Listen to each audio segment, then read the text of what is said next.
Assalamualaikum warahmatullahi wabarakatuh. Salam sejahtera buat kita semua. Pembangunan sebuah daerah dengan memanfaatkan sumber daya alam adalah sebuah keniscayaan yang pasti terjadi. Dampak positif pembangunan sudah pasti dapat dinikmati, sedangkan timbulnya dampak negatif bagi lingkungan akibat pembangunan tidak dapat dihindari. Untuk itu, pengelolaan lingkungan harus berdasarkan daya dukung dan daya tampung. Kita membangun perekonomian lewat perluasan daerah pertanian, pembangunan kesehatan, pembangunan pendidikan, pembangunan infrastruktur perpipaan air dengan mengabaikan lingkungan, maka akibat hasil pembangunan yang diperoleh dari jeripaya yang kita laksanakan untuk tujuannya peningkatan kesejahteraan masyarakat Gorontalo Utara sudah pasti tidak akan tercapai.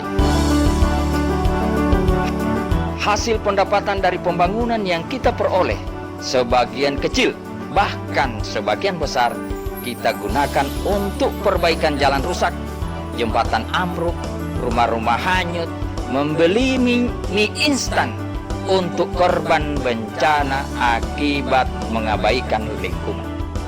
Dinas Lingkungan Hidup Kabupaten Gorontalo Utara mempunyai tugas melaksanakan wewenang otonomi daerah di bidang lingkungan hidup untuk membantu Bupati dalam penyelenggaraan pemerintahan.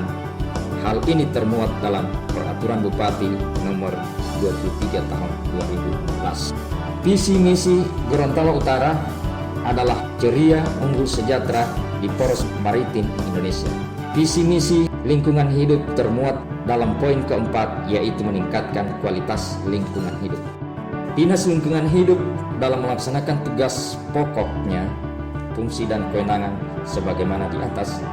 Lingkungan hidup dilengkapi dengan struktur organisasi pemerintahan, yaitu Kepala Dinas, Sekretaris Dinas, Kepala Bidang Penataan dan Penaatan Perlindungan Lingkungan Hidup, Kepala Bidang Pengelolaan Sampah dan Limbah B3 dan Peningkatan Kapasitas, Kepala Bidang Pengendalian Pencemaran dan Kerusakan Lingkungan Hidup, kelompok jabatan fungsional tertentu, JFT Pengawas Lingkungan Hidup, JFT Pengendali Dampak Lingkungan, dan JFT Penyuluh Lingkungan.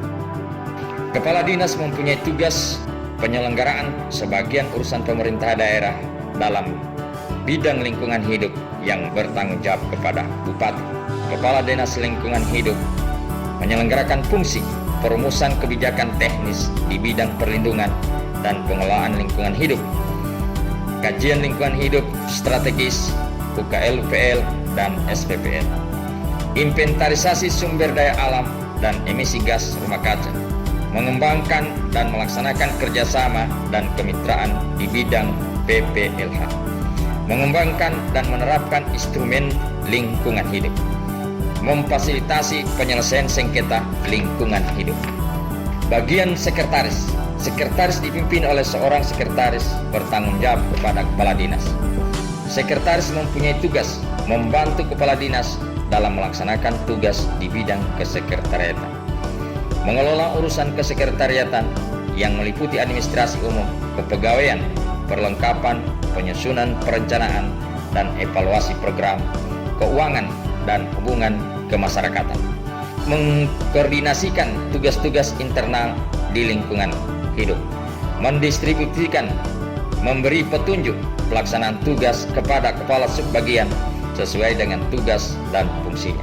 Bidang penaatan dan penataan PPLH mempunyai tugas inventarisasi data informasi dan sumber daya alam, penyusunan dokumen RPPLH, koordinasi dan sinkronisasi pemuatan RPPLH dalam RPJP dan RPJM, pemantauan dan evaluasi pelaksanaan RPPLH, pemantauan daya dukung daya tampung lingkungan hidup, koordinasi penyusunan tata ruang yang berbasis daya dukung dan daya tampung. Bidang pengelolaan persampahan limbah B3, peningkatan kapasitas mempunyai tugas menyusun informasi pengolahan sampah di tingkat kabupaten, menetapkan target pengurangan sampah dan prioritas jenis sampah untuk setiap kurun waktu tertentu, menyusun kebijakan pengurangan sampah, pembinaan pembatasan timbunan sampah kepada produsen dan industri, pembinaan penggunaan bahan baku produksi dan kemasan yang mampu diurai oleh proses alam, pembinaan pendaur ulangan sampah, penyediaan fasilitas pendaur ulangan sampah, bidang pembinaan pemanfaatan kembali sampah dari produk ke kemasan produk, perumusan kebijakan penanganan sampah, pemungutan retribusi atas jasa layanan pengelolaan sampah, penetapan lokasi tempat pembuangan sementara dan tempat pembuangan terakhir sampah.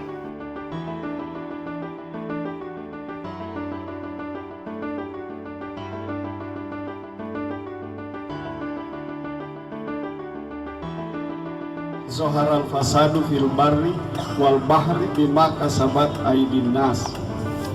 Telah terjadi kerusakan di darat dan di laut karena ulah tangan manusia. Tahun 2005 atau 15 tahun yang lalu di Cimahi, sampah dengan volume kurang lebih 2,7 ton ambruk dan dengan ledakan yang luar biasa karena gas metana itu tersimpan di dalamnya, sehingga 2 desa adat lenyap, 147 jiwa melayang. Bidang pengendalian pencemaran dan kerusakan lingkungan hidup mempunyai tugas pelaksanaan pemantauan sumber pencemar institusi dan non-institusi, pelaksanaan pemantauan kualitas air, udara, tanah, serta pesisir laut, penentuan baku mutu lingkungan, pelaksanaan penanggulangan pencemaran, pemberian informasi, serta penghentian sumber pencemar institusi dan non-institusi. Warahmatullahi wabarakatuh. Salam lestari. Saya sebagai Kepala Bidang P3KL Pengendalian Pencemaran Lingkungan Hidup Kabupaten Gorontalo Utara menyampaikan bahwa tupoksi saya sebagai Kepala Bidang, kita ada tugas pokok ada 3. Yang pertama sesuai Permen LH nomor 32 tahun 2019 tentang informasi lingkungan dan kewenangan pemerintah daerah kabupaten mengenai indeks kualitas lingkungan. Setiap 6 bulan kami melakukan pemantauan kualitas lingkungan. Adapun target RPJMD IKLH kami itu ada 50%. Nah, untuk Kabupaten Gorontalo Utara tahun 2022 mencapai 72%. Yang kedua adalah amanat Undang-Undang nomor 26 tahun 2007 tentang ruang terbuka hijau, paling sedikit 30% dari luas wilayah yang ada di Kabupaten Gorontalo Utara. Nah, harusnya Kabupaten Gorontalo Utara itu dari 317 luas wilayah harusnya ada 5,sekian%. Tetapi untuk Kabupaten Gorontalo Utara sekarang baru ada 2% tutupan lahan untuk RTH. Yang ketiga ada sesuai dengan amanat Undang-Undang dan Permen LH nomor 5 tahun 2013 tentang pelaksanaan adiwiyata. Nah, di Kabupaten Gorontalo Utara itu ada 187 yang harus kita capai target. Nah, di Kabupaten Gorontalo Utara, adiwiyata kabupaten itu baru 54 sekolah. Dan untuk adiwiyata provinsi itu baru 29 dan adiwiyata nasional baru 6. Nah, untuk Kabupaten Gorontalo Utara rata-rata kita boleh mencapai target. Kabupaten Gorontalo Utara berada di pesisir pantai utara Sulawesi Utara sepanjang 317 km. Wilayah Kabupaten Gorontalo hampir 60% berada di wilayah pegunungan atau kemiringan dengan jumlah penduduk kurang lebih 129.000 jiwa dan mata pencaharian 78% petani.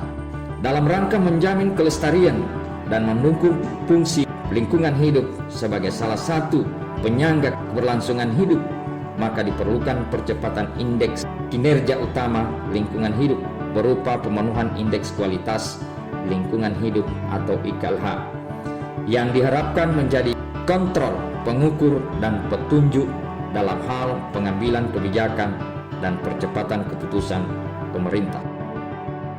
permasalahan isu lingkungan hidup yang kita angkat adalah indeks kualitas tutupan lahan dan indeks kualitas air.